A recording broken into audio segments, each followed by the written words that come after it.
Next topic discuss करेंगे हम लोग इस चैप्टर के अंदर the problem with knees cultivation. Knees cultivation के अंदर क्या क्या समस्या था उसी के बारे में हम लोग बात करेंगे। लेकिन थोड़ा सा पहले हम लोग ये जान लेते हैं कि आखिर नीज कल्टीवेशन क्या था। पिछले वाले क्लास में हम लोग जाने भी थे कि नीज कल्टीवेशन का मतलब क्या था। नीज कल्टीवेशन एक ऐसा प्रकार का खेती करने का ऐसा तरीका था, और खेती में भी किस चीज़ को उगाने का तरीका, इंडिगो को उगाने का तरीका, नील को उगाने का तरीका। यानी कि नीज कल्टीवेशन में बेसिकली जो नील उगाया जाता था, इंडिगो का जो खेती होता था, उसमें ये होता था कि जो अंग्रेज थे वो डायरेक्टली बड़े बड़े ज़मींदार से ज़मीन ले लेते थे रेंट पे। बोलते थे कि देखो यार, तुम्हारे पास ज़मीन तो बहुत सारा है, तुम इतना ज़मीन का इस्तेमाल भी नहीं करते हो और तुम्हारा ज़मीन ऐसे खाली भी पड़ा रहता है, तो तुम अपना ज़मीन हमको दे दो, बदले में जो तुम्हारे ज़मीन का रेंट होगा वो हम तुमको पैसा पे कर देंगे।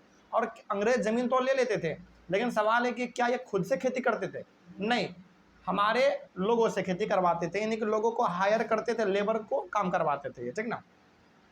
तो यही था हमारा नीज कल्टीवेशन। लेकिन इसके अंदर क्या क्या प्रॉब्लम था, क्या क्या समस्या था, थोड़ा इसी के बारे में हम लोग बात करेंगे। पहला पॉइंट इसमें है the planters found it difficult to expand the area. Indigo could be cultivated only on fertile lands and these were all already densely populated. अब देखो, सबसे पहला समस्या तो इसमें यह था कि जो नीज कल्टीवेशन में, यानी कि जो इंडिगो का जो खेती करना था, वो ऐसे जगह पे होता है जो ज़मीन बड़ा उपजाऊ होता है, ठीक ना। और उपजाऊ ज़मीन इसको जल्दी मिल नहीं रहा था। क्यों नहीं मिल रहा था? क्योंकि जितने भी उपजाऊ ज़मीन है पहले ही वहाँ पे लोगों का कब्जा है। कब्जा है मतलब वहाँ पे लोग अपना अलग अलग प्रकार की खेती कर रहे हैं। तो अंग्रेज़ों को लगा ना कि हम ज़मींदार लोगों से ज़मीन को रेंट पे ले लेंगे और खेती करना चालू कर देंगे। लेकिन उनको ये नहीं पता था कि इंडिगो में सबसे बड़ा ज़रूरी है कि लैंड आपका फर्टाइल होना चाहिए। फर्टाइल मतलब बहुत ज़्यादा उपजाऊ होना चाहिए ज़मीन आपका। तो क्या ज़मीन कहीं भी ले लेंगे, कहीं भी इंडिगो का खेती कर लेंगे? नहीं, उसके लिए ज़मीन आपका उपजाऊ होना चाहिए। तो सबसे पहला इसको समस्या यही सामना करना पड़ा अंग्रेज़ों को कि उपजाऊ ज़मीन को जल्दी नहीं मिलता था, क्योंकि उपजाऊ ज़मीन जो था उसके ऊपर पहले ही खेती हो रहा है, चावल, दाल, गेहूँ, सरसों, इन सब का, है ना। आगे, planters needed large areas to cultivate indigo in plantations. अब देखो, मान लो यदि इनको कहीं पर फर्टाइल लैंड मिल भी गया कि इंडिगो का खेती करना है, तो बहुत ही कम मिलता था। और क्या उतने कम खेती में इन लोगों का पेट भर पाएगा अंग्रेजों का? नहीं, ये लोग लालची बहुत ज़्यादा थे। तो ये लोग हमेशा चाहते थे कि इतने में तो हमारा पेट नहीं भरेगा भाई, तो हमको क्या करना है, थोड़ा सा और ज़्यादा, मतलब कि थोड़ा सा और ज़्यादा हमको ज़मीन चाहिए फर्टाइल वाला, ताकि हम लोग उस पर और बड़े लेवल पर खेती कर सकें, ठीक है। आगे, so they attempted to lease in the land around the indigo factory and evict the peasants from the area. तो इन्होंने क्या किया, अपने ज़मीन को बढ़ाने के लिए फैक्ट्री के आजू बाजू जो ज़मीन था किसानों का, उन सभी किसानों को वहाँ उनके ज़मीन से भगा दिया और उनके ज़मीन को हड़प लिया। मतलब समझिएगा, यहाँ पे बड़ा इंपॉर्टेंट बात यहाँ पे कहा गया है कि इनको इंडिगो का खेती करने के लिए चाहिए था ज़मीन थोड़ा सा ज़्यादा, और इनके पास उतना ज़मीन था नहीं। तो इनको लगा ना यार, ज़मीन यदि ज़्यादा चाहिए और सारा उपजाऊ ज़मीन तो किसानों के पास ही है। तो इंडिगो का जहाँ पे फैक्ट्री सब हुआ करता था, जितने भी इंडिगो के फैक्ट्री थे, बगल बगल वाला एरिया जो भी उपजाऊ था, वहाँ से किसानों के लोगों ने भगा दिया और उनके ज़मीन को लीज पे ले लिया। लीज का मतलब होता है एक तरीके से हड़प ही लिया, ऐसे समझो आप। क्योंकि लीज पे लेने का थोड़ा सा मतलब ये भी होता है कि उधारी ले लेना। लेकिन क्या लगता है आपको कि अंग्रेज इतना मासूम थे? नहीं, छीन लिए, सबको भगा दिया वहाँ से। आगे, but this always lead to conflicts and tension. अब ऑब्वियस ये बात है भाई, आप किसानों के ज़मीन से किसानों को भगाओगे तो झगड़ा तो होना ही है, कॉन्फ्लिक्ट, टेंशन, ये तो होना ही है बिल्कुल। तो ये सब आम बात था, अंग्रेजों के बीच में और किसानों के बीच में झगड़ा होना, लड़ाई पीट होना, ये भी बड़ा आम बात था। आगे, a large plantation required a vast number of labours to operate and labour was not easily available. चलो मान लीजिए कि कुछ देर के लिए आप मान लीजिए कि अंग्रेजों ने जैसे तैसे उपजाऊ ज़मीन इकट्ठा भी कर लिया, मैंने कि जैसे तैसे ज़मीन उन्होंने हासिल कर लिया खेती करने के लिए। लेकिन उसके ऊपर भाई आप इंडिगो लगवाओगे, उसके लिए आदमी भी तो होना चाहिए ना। आप तो खुद जाके करोगे नहीं, आपको तो पता भी नहीं कि इंडिगो की खेती कैसे होता है। बस आपने ज़मीन जैसे मन तैसे हड़प लिया, इकट्ठा कर लिया, लेकिन उसके ऊपर लेबर भी तो चाहिए काम करने के लिए। लेकिन लेबर जल्दी मिलता नहीं था। क्यों नहीं मिलता था? क्योंकि सबके पास अपना ज़मीन था, सब कोई अपने अपने ज़मीन में खेती करने में व्यस्त है। आपके लिए खेती कौन करेगा? और ऐसे भी भाई आप खेती किस चीज़ के लिए करना चाह रहे हैं? इंडिगो, और इंडिगो में समय बहुत लगता है, मेहनत बहुत लगता है। तो कोई भी आदमी आपके पास आना चाहे खेती करने के लिए, चलिए मान लीजिए आया भी गया, तो आप उसको पेमेंट सही से नहीं देते हैं, तो कोई भी आदमी आपके पास आना ही नहीं चाहेगा। तो लेबर का समस्या इनको हमेशा लगा रहता था। Planters needed labour at a time when peasants were usually busy with their rice cultivation, यानी कि जब किसान अपने फसल में व्यस्त होते थे उसी समय पे इनको लेबर चाहिए होता था। तो क्या लगता है आपको कि किसान अपना काम छोड़ के अंग्रेजों के लिए काम करने आएंगे? नहीं। चलो मान लो यदि आ भी गए, लेकिन कब आते बताओ? जब पैसा थोड़ा सा ज़्यादा मिलता तो आ भी जाते, लेकिन पैसा भी कम मिल रहा है, मेहनत भी ज़्यादा करना पड़ता है, समय भी बहुत लग रहा है, तो कोई भी किसान अपना काम छोड़ के तो आपके पास काम करने के लिए नहीं आने वाला है। ठीक है। और उस समय पे किसान अपने चावल को उगाने में व्यस्त हैं, दाल, सरसों, गेहूं ये सब उगाने में व्यस्त है, तो आपके पास काम करने के लिए वो क्यों आएगा? तो ये सब समस्या था। तो पहला समस्या क्या था? जमीन का। अंग्रेजों ने जमीन जैसे मन तैसे हड़प लिया। दूसरा समस्या हो गया लड़ाई झगड़े का, किसानों के बीच में और अंग्रेजों के बीच में। तीसरा समस्या हो गया लेबर का, है ना। खैर आगे और देखते हैं। नीच cultivation on a large scale also required many plugs and blogs. 1 bigha of indigo cultivation required 2 plugs. It means that a planter with 1000 bighas would need 2000 plugs। देखो, और दूसरा समस्या यहाँ पे था बेसिकली बैल का, हल का, इन सभी का भी हमारा समस्या यहाँ पे लगा रहता था। जैसे यहाँ पे कहा गया है कि जो नीज कल्टीवेशन था, यानी कि जो इंडिगो का जो खेती होता था वो 1-2 बीघे पे नहीं, 100 बीघा, 200 बीघा, 300 बीघा, 400 बीघा, इतने बड़े बड़े जमीन पे एक बारी में खेती होता था। और उस समय पे 1 बीघा में यदि आपको इंडिगो उगाना है तो उसमें आपको लगता था 2 प्लग, यानी कि 2 हल आपका जरूरत पड़ता था 1 बीघा में। यानी कि 1 बीघा खेत को यदि आपको जोतना है तो 2 हल चाहिए, और आपको पता है कि 4 बैल होगा, यानी कि 2 बैल 1 हल को खींच सकता है। हालांकि आपने गांव में चीज देखा होगा, 2, 1 बैल इधर और 1 बैल इधर, बीच में हमारा हल होता है। तो बैल आपको चाहिए 2 और हल चाहिए आपको कितना? 1। वो 1 का बात कर रहे हैं हम, लेकिन यदि आपको पूरे 1 बीघे खेत को जोतना है तो आपको हल चाहिए 2। इसका मतलब है कि आपको बैल चाहिए 4। हल 2 और बैल आपको चाहिए कितने? 4। तो अब जरा सोचो, 1 बीघा यदि आपको खेती करना है इंडिगो का तो आपको 2 हल चाहिए और 4 आपको बैल चाहिए। लेकिन अंग्रेज, क्या लगता है आपको कि 100-200 बीघे इंडिगो उगाते होंगे? नहीं, वो उगाते थे 300-400, कई बार तो 1000 बीघा भी जमीन पे वो लोग इंडिगो उगा लेते थे। आपको लग रहा होगा कि सर 1000 बीघा ज़्यादा नहीं हो गया? आज के समय में आपको ज़्यादा लगता है, उस समय पे बड़ा आम बात था। मतलब कि आज के लोगों के पास आप देखोगे, मतलब कि लाखों लाख लोगों में से 1-2 आदमी ऐसा ही मिलेगा जिसके पास आज भी 100 बीघा 150 बीघा जमीन है। लाख में बोल रहे हैं हम, क्योंकि अब जो जमीन है ना बहुत बट गया है। उसका बेटा हुआ, फिर उसका भी बेटा हुआ, उसका भी बेटा हुआ, जमीन बढ़ते बढ़ते बढ़ते बढ़ते आज बहुत ही छोटा जमीन सबके पास हो गया है। लेकिन आज से ज़्यादा नहीं, आप अंग्रेजों के समय का ही बात कर लो, उस समय पे एक एक आदमी के पास 1000 बीघा जमीन होना, 700 बीघा 800 बीघा होना, यह आम बात था उस समय पे। तो अंग्रेजों को बेसिकली मान लो यदि खेती करना भी होता था तो 800 बीघे पे, 900 बीघे पे, 1000, 1500, 1600 बीघा, ऐसे ऐसे जमीन वो लोग जमीन पे खेती करते थे। तो अब जब आप सोचो कि यदि उसको 1000 बीघा ज़मीन पे खेती करना है तो उसको कितना हल चाहिए होगा? 2000 चाहिए होगा। और फिर बैल कितना चाहिए होगा भाई? 4000 चाहिए होगा। यानी कि 1000 बीघा में यदि आपको खेती करना है तो 2000 आपको चाहिए हल और 4000 आपको चाहिए बैल। तो क्या लगता है आपको कि इतना ज़्यादा भारी मात्रा में कोई भी किसान अपना बैल या फिर हल अंग्रेजों को देगा? कभी नहीं देने वाला है भाई, कभी नहीं। तो यहाँ पे समस्या किस चीज़ का था?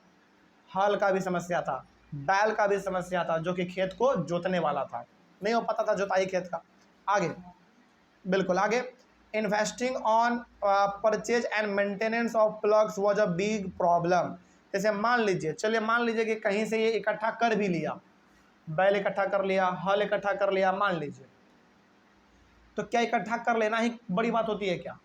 इतने बड़े लेवल पे आप हल को चलवाओगे, बैल को चलवाओगे तो लेबर भी चाहिए होगा भाई।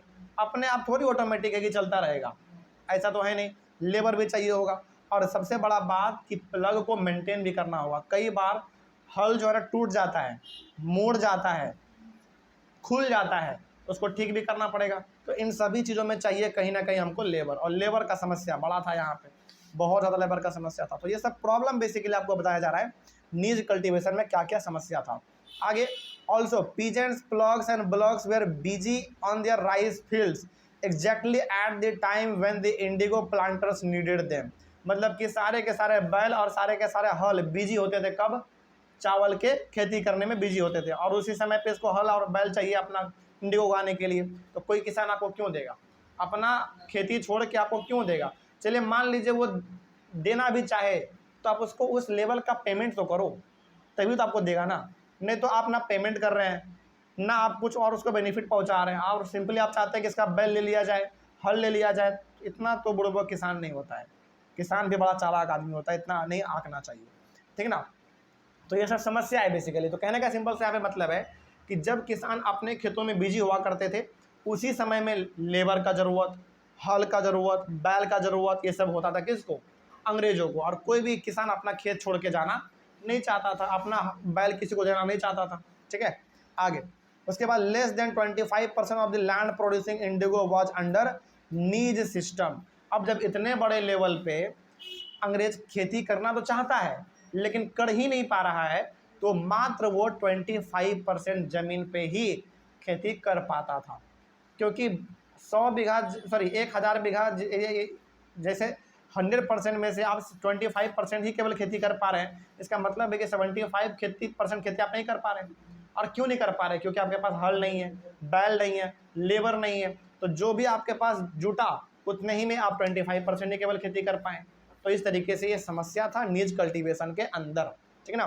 तो कोई पूछे कि बताओ निज कल्टीवेशन में मेजर क्या क्या प्रॉब्लम था, तो सबसे पहला प्रॉब्लम क्या था बताओ? लैंड का, जमीन का। कोई जमीन अपना देना चाहता नहीं था, क्योंकि इंडिगो उगाने में समय बहुत लगता है, और एक एक साल तक जमीन में एक ही चीज़ लगा हुआ है कि कोई भी किसान अपना जमीन देना इसे नहीं चाहेगा। आप ऐसे सोचो, जिस जमीन पे एक आम किसान साल में 2 बार खेती करेगा, वहीं पे उसके ज़मीन पे साल में एक ही बार इंडिगो उगेगा, तो उसको पैसा भी कितने बार का मिलेगा? एक ही बार का मिलेगा।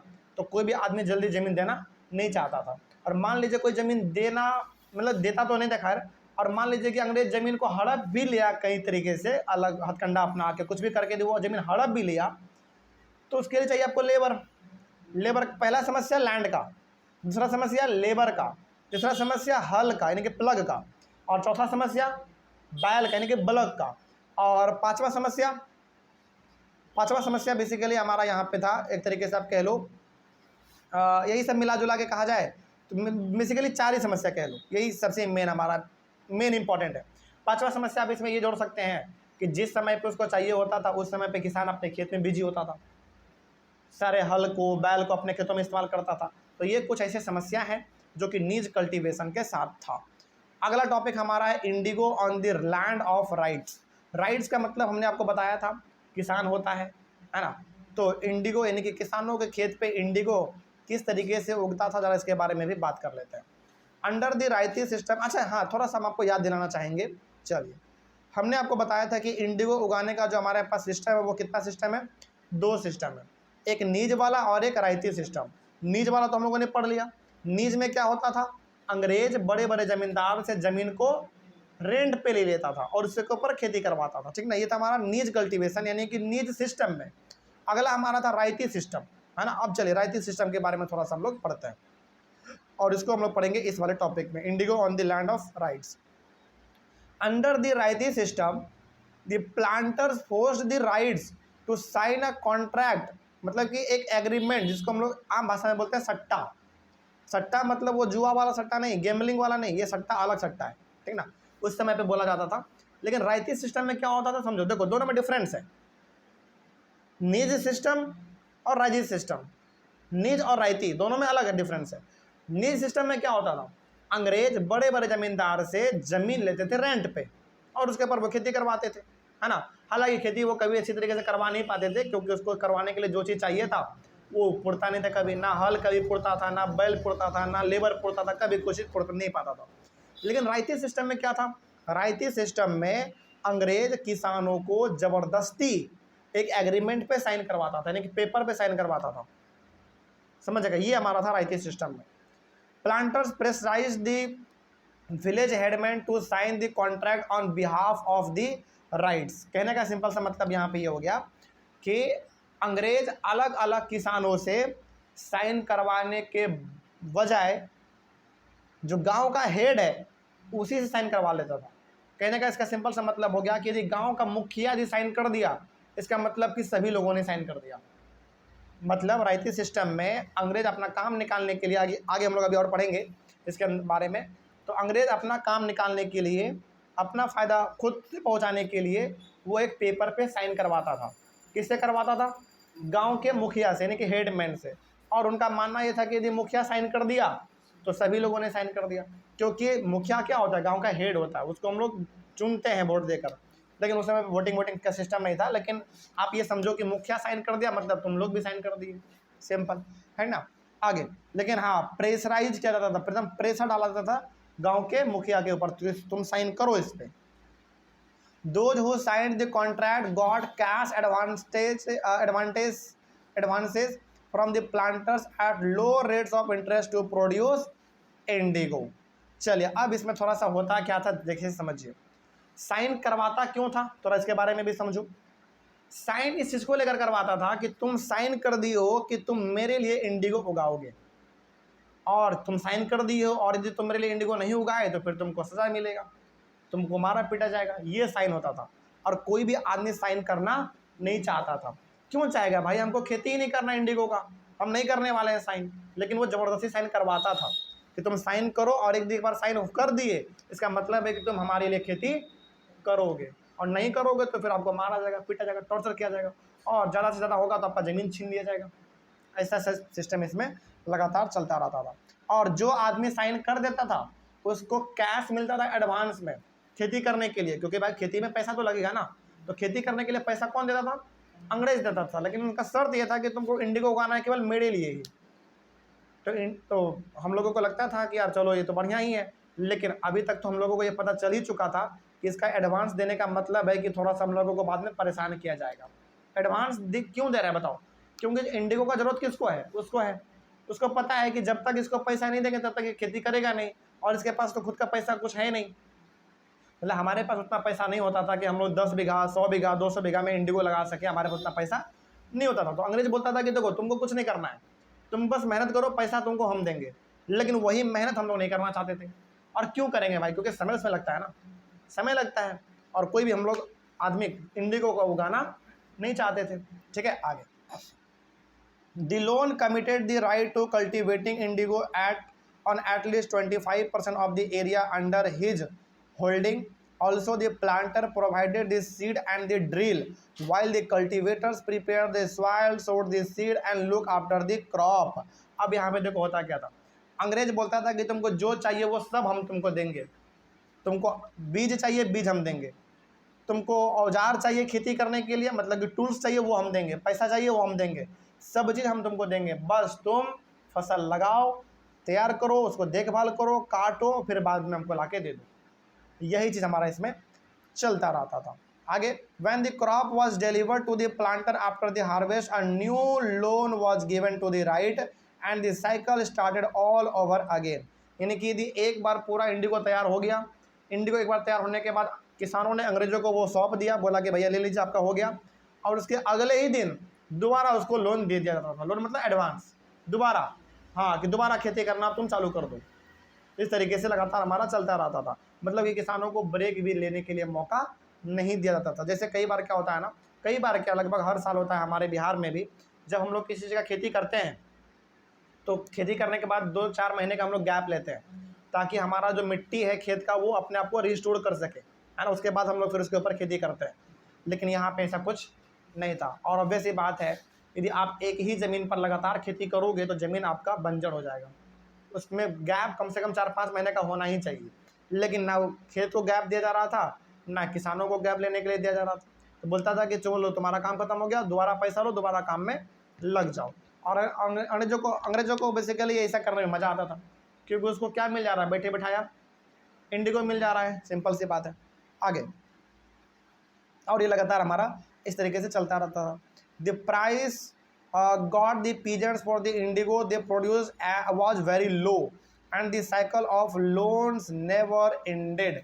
इसमें साफ कहा गया है कि जो किसानों को इंडिगो उगाने के बदले में जो पैसा मिलता था वो पैसा बहुत ही कम होता था।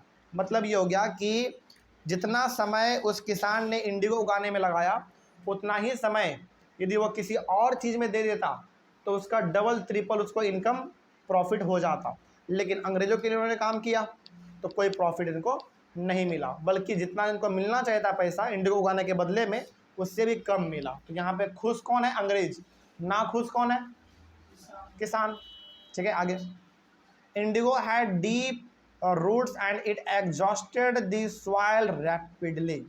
Indigo had deep roots and it exhausted the soil rapidly. मतलब इसका सिंपल सा यहाँ पे ये है कि जो इंडिगो का जो खेती होता था ना, इतना ये हार्ड खेती होता है कि लगातार यदि आप 2-3 साल तक इंडिगो एक ज़मीन पे उपजा लिए ना, आपका खेत बर्बाद हो जाएगा, मतलब पूरा बंजर हो जाएगा, उसमें फर्टिलिटी नहीं बचेगा, क्योंकि इंडिगो में चाहिए थोड़ा सा फर्टिलिटी ज़्यादा, और सारा का सारा फर्टिलिटी वो लगातार कंज्यूम कर ले रहा है।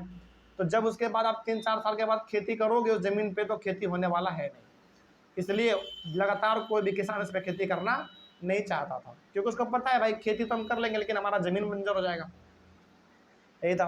After an indigo harvest the land could not be able to sown with rice. वही बात है जो हमने यहाँ पे कहा, एक बार जब इंडिगो काट लिया जाता था पूरी तरीके से, इस लायक हमारा ज़मीन नहीं बचता था कि उसके ऊपर हम चावल, दाल, गेहूँ, सरसों लगा सकें। आप तभी लगा पाओगे ना जब आपका उसमें फर्टिलिटी बचा रहेगा, तो उपजाऊपन हमारा मिट्टी रहेगा, तभी लगा पाओगे। अब जब उसमें कोई फर्टिलिटी बचा ही नहीं, तो आप कुछ भी लगा लो खेती में, मतलब खेत में कुछ भी लगा लो, आप फसल होने वाला नहीं है, सिंपल। तो इंडिगो का जो खेती करना था बड़ा ही टफ था, बहुत ही चैलेंजिंग था, जो कि करना कोई भी नहीं चाहता था। ठीक है, ये था हमारा इस टॉपिक में। चलो, ये टॉपिक भी हमारा कंप्लीट हुआ। अगला टॉपिक होगा हमारा चैप्टर का जो सबसे लास्ट टॉपिक है, वो है the blue rebellion and after. ये हम लोग अपने अगले वाले क्लास में डिस्कस करेंगे। तब तक थैंक यू वेरी मच।